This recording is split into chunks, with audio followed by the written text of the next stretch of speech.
The Candlemaker and the Starlight Sparrow. In the quiet, cobblestone town of Glimmerhaven, where the sun set behind rolling hills and the moon rose like a giant pearl, lived a young candlemaker named Aurora.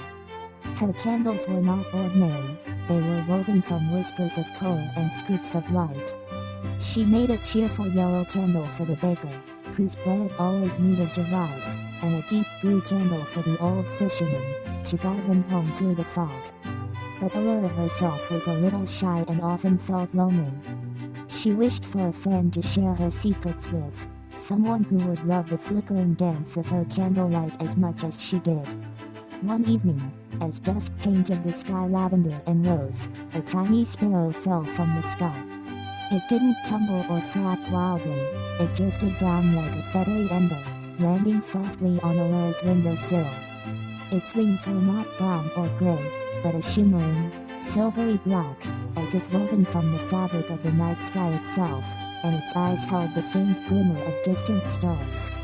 Aurora gently cupped the stunned bird in her hands.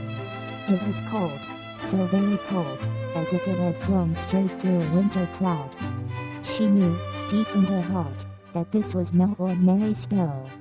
She whispered, "Don't worry, little one. I'll help you get warm." She carefully placed the sparrow next to her smallest, most precious candle, a pure white one she had made from the first light of a winter dawn. The sparrow huddled close to the flame, but instead of warming up, it began to shiver even more. The candlelight seemed to make it weaker. A thought, bright and clear as a bell, chimed in Aurora's mind. This was a starlight sparrow, a creature born from cool, gentle starlight, not the warm, fiery light of her sun-touched candles. Aurora looked out her window at the emerging stars. She had an idea. She rushed to her workbench, not for wax and wick, but for a silvery, thread-like moss that grew on the north side of the town clock tower, and a jar where she kept the collected dewdrops from spider webs at dawn.